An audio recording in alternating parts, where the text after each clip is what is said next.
ಏನು ನಿರ್ಧಾರ ತೊಗೊಳಕತ್ತಿದ್ದಾರೆ ಅದು ಈಗಾಗಲೇ ಒಂದು ಮಾಧ್ಯಮ ಹೇಳಿದ್ದೀನಿ. ಈ ನಮ್ಮ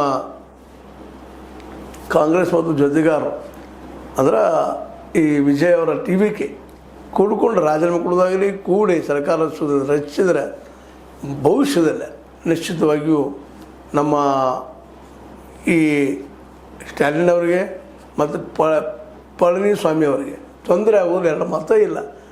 ಯಾಕಪ್ಪ ಅಂತಂದ್ರೆ ಸಪೋಸ್ ಇವ್ರು ಒಂದು ಗೌರ್ಮೆಂಟ್ ಮೇಲೆ ರಚನೆ ಮಾಡಿದ್ರೆ ಮುಂದಿನ 5 ವರ್ಷ ನಿಷೇಧ ಮಾಡ್ಕೊಳ್ತಾರೆ ಅನ್ನುವಂಥದ್ದು.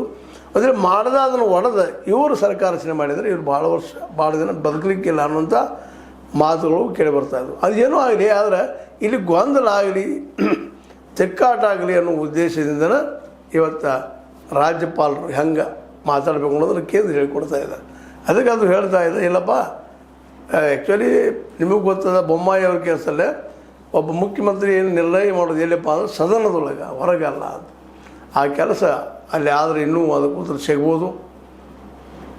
ಏನಪ್ಪ ಅಂತಂದರೆ ಯಾರು ಆಗ್ಬೋದು ಯಾರು ಇಲ್ಲ ಅನ್ನುವಂಥದ್ದು. ಆದರೆ ಮುಖ್ಯಮಂತ್ರಿಯನ್ನಾಗಿ ವಿಜಯ್ ಅವರನ್ನು ಮಾಡೋದ್ರಿಂದ ಏನಾಗ್ತದಪ್ಪ ಅಂತಂದ್ರೆ ಸಹಜವಾಗಿ ಈಗಿದ್ದಂಥ ಒಂದು ಫೋರ್ಸ್ ಕಡಿಮೆ ಆಗ್ತದೆ.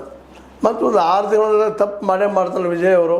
ಯಾಕೆ ಅವರು ಭರವಸೆ ಅಷ್ಟೊಳಗೆ ಲೆಕ್ಕ ಆಗ್ತಾರೆ ಅಂತೇಳಿ ಅದಕ್ಕೆ ಅವ್ರು ನಾವು ಆಡಳಿತ ಕೊಟ್ಟಿವಿ, TVK ಅವ್ರು ಹೇಳ್ಕೊಳ್ಳೋದಕ್ಕೆ ಆಡಳಿತ ಕೊಟ್ಟಿವಿ. ಆದ್ರೆ ಮಾಡ್ಕೊಳ್ಳಿಕ್ಕೆ ಬರಲಿಲ್ಲ ಅಂಥೇಳಿ ಈ ಸರ್ಕಾರವನ್ನು ಉರುಳಿಸುವಂಥ ಪ್ರಯತ್ನವನ್ನು ಮಾಡಬಹುದು ಅಂಥೇಳಿ ಸುದ್ದಿಗಳು ಬರ್ತಾಯಿದ್ದಾವೆ.